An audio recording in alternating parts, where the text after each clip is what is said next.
Assalamualaikum warahmatullahi wabarakatuh. Perkenalkan, nama saya Rafika Yudian Mekita Taqwa dengan NIM G0024182 dari kelompok praktikum B1. Di sini saya akan menerangkan tentang laporan praktikum anatomi di blok 1.3. Di skenario pertama, Alif baru saja flexing ke circle tongkrongannya gara-gara perutnya mirip roti sobek pas mereka nongkrong. Teman-temannya yang merasa insecure bertanya ke Alif bagaimana cara biar bisa six pack maksimal. Alif sebagai gym bro yang profesional memulai penjelasan tentang anatomi otot yang bikin perut jadi kotak-kotak.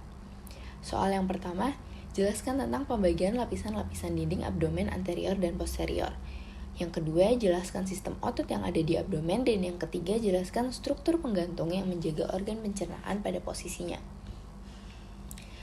Yang pertama ada lapisan dinding abdomen anterior dari superficial ke profunda, yaitu yang pertama ada kulit, yang kedua fascia superficialis yang dibagi menjadi dua, yaitu fascia Camper dan Scarpa, yang ketiga ada fascia profunda, yang keempat ada musculi et aponeurosis yang terdiri dari musculus obliquus externus abdominis, musculus obliquus internus abdominis, musculus transversus abdominis, musculus rectus abdominis, musculus pyramidalis abdominis.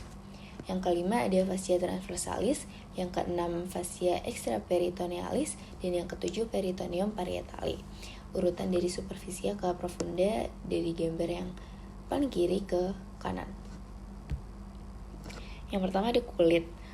Kulit ini melekat pada struktur yang terletak di bawahnya dengan longgar, kecuali pada umbilikus. Kulit ini ditambatkan sebagai jaringan perut di umbilikus. Kulit ini yang terluar. Setelah kulit ada fascia superficialis. Fascia superficialis dinding abdomen adalah lapisan jaringan penyambung dan berlemak. Biasanya merupakan satu lapisan yang mirip dan bersinambung dengan fascia superficialis di seluruh ragua tubuh lainnya. Namun, pada daerah bawah bagian anterior dinding abdomen, di bawah umbilikus, lapisan ini membentuk dua lapisan, yaitu fascia Camper yang lapisan superficialis berlemak, dan fascia Scarpa yang merupakan profundus membranosum. Selanjutnya ada fascia profunda. Fascia profunda ini merupakan lapisan tipis jaringan ikat yang menutupi muskulus dan terletak tepat di bagian dalam fascia Scarpa. Masing-masing fascia profunda itu terdiri dari lamina superficialis, lamina intermedia, dan lamina profunda. Selanjutnya ada musculi et aponeurosis. Dibagi menjadi dua, yaitu flat muscle dan vertical muscle. Ada 3 flat muscle. Sabut-sabutnya dimulai di posterolateral lewat ke anterior dan digantikan dengan aponeurosis saat muskuli berlanjut ke garis tengah tubuh. Terdiri dari musculus obliquus externus abdominis, musculus obliquus internus abdominis, dan musculus transversus abdominis. Urutan flat muscle abdominalis dari superficial ke profunda yaitu musculus obliquus externus abdominis, musculus obliquus internus abdominis, dan selanjutnya musculus transversus abdominis. Terus ada 2 vertical muscle, itu dekat dengan garis tengah tubuh yang tertutup pembungkus tendinum dari aponeurosis musculus pipih atau flat muscle. Terdiri dari musculus rectus abdominis dan musculus pyramidalis. Musculus rectus abdominis ini dibagi menjadi segmen yang jelas oleh 3 intersectiones tendinae atau struktur yang berbentuk 3-4 pita fibrosum transversus, yaitu yang pertama terletak setinggi processus sipoideus, terletak setinggi umbilikus, dan terletak di antara keduanya. Otot ini dibungkus oleh vagina musculi recti abdominis. Selanjutnya ada fascia transversalis. Fascia transversalis ini merupakan lapisan berkelanjutan dari fascia profunda yang memagari kavitas abdominalis dan berlanjut ke dalam kavitas pelvis. Fascia transversalis ini akan menyatu dengan fascia yang menutupi otot-otot pada regio di atas tulang pelvis dan kavitas pelvis yang disebut fascia pariental pelvis atau endopelvis. Dan fascia transversalis ini juga menjadi dasar pada seperempat inferior di vagina musculi recti abdominis. Selanjutnya ada fascia extraperitonealis. di sebelah dalam dari fascia transversalis itu ada satu lapisan jaringan ikat, yaitu fascia extraperitonealis. Ini memisahkan fascia transversalis dari peritoneum, terdiri dari sejumlah lemak. Lapisan ini tidak hanya melapisi kavitas abdominalis, tapi juga bersinambung dengan lapisan serupa yang melapisi kavitas pelvis. Fascia ke arah sisi anterior tubuh itu disebutnya preperitoneale, dan ke arah posterior tubuh itu disebutnya retroperitoneale. Selanjutnya yang terakhir yaitu peritoneum parietale. Peritoneum ini dibagi menjadi dua, yaitu peritoneum parietale sama peritoneum viscerale. Peritoneum parietale itu lapisan yang melapisi bagian dalam dinding abdomen. Sedangkan peritoneum viscerale itu lapisan peritoneum melapisi langsung permukaan organ viscera abdominis, baik sebagian permukaan organ yang disebut organ retroperitoneal maupun seluruh permukaan organ yang disebut organ intraperitoneal.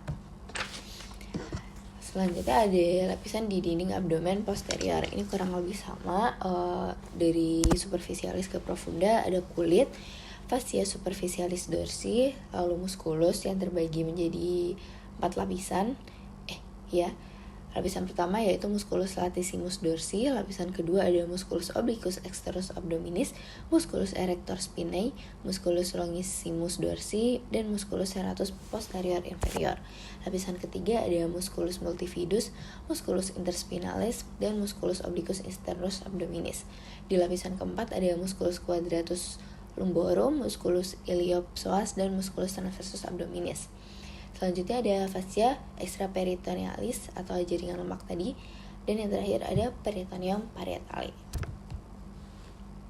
Soal yang kedua, sistem otot abdominis.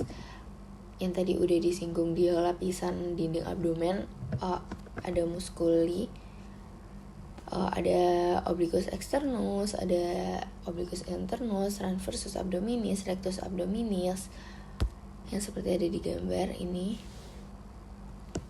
Penjelasan lebih lanjutnya, yang pertama ada musculus obliquus externus abdominis. Ini merupakan lapisan otot terluar pada dinding abdomen. Otot ini berjalan ke arah inferomedial, makanya bentuknya V ke atas. Sedangkan aponeurosisnya lebar menutupi bagian anterior dinding abdomen sampai garis tengah tubuh.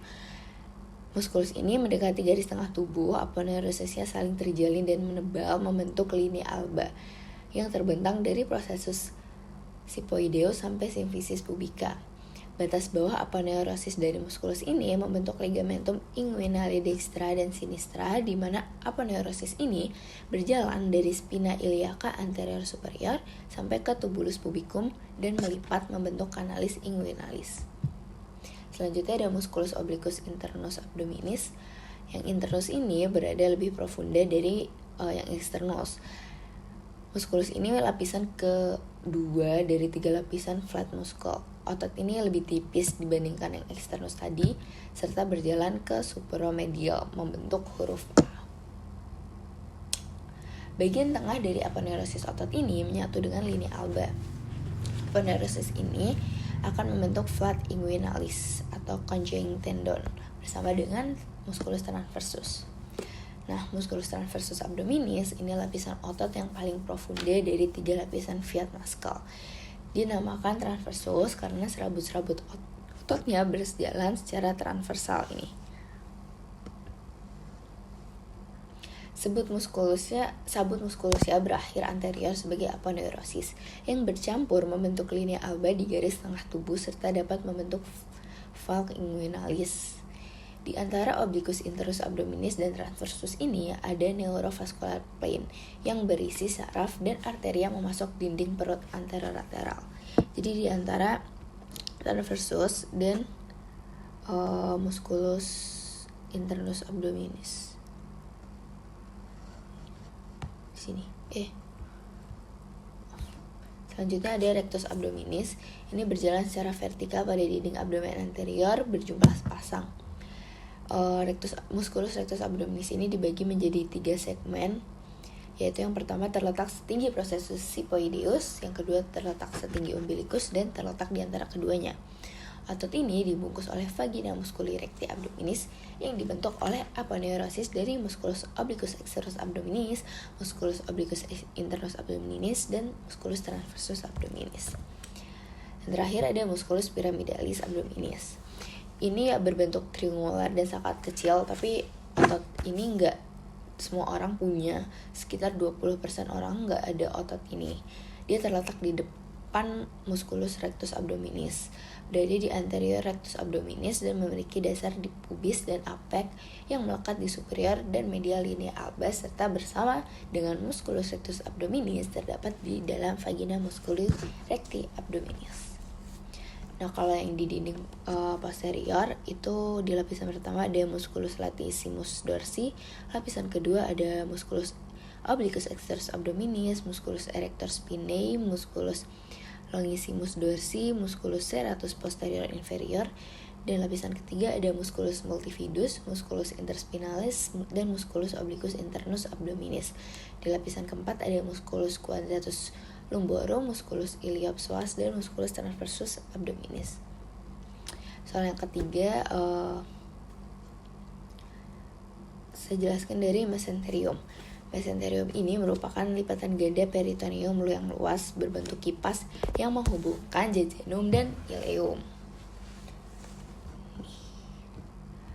Perlekatannya di sebelah superior pertemuan duodenojejunalis, tepat di sebelah kiri bagian atas lumbar columna vertebralis.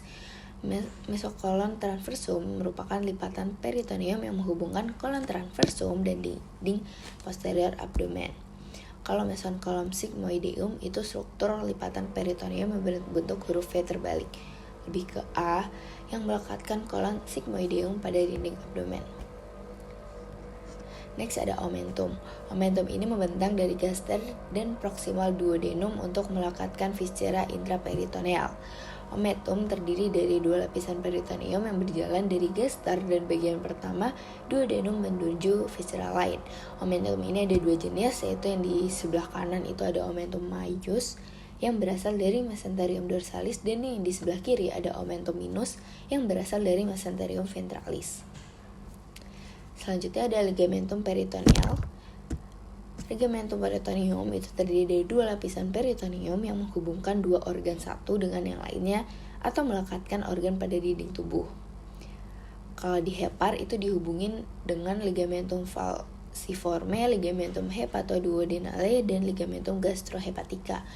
Kalau di gestar itu dihubungkan dengan ligamentum gastroprenica, ligamentum gastrosplenic, dan ligamentum gastrocolica.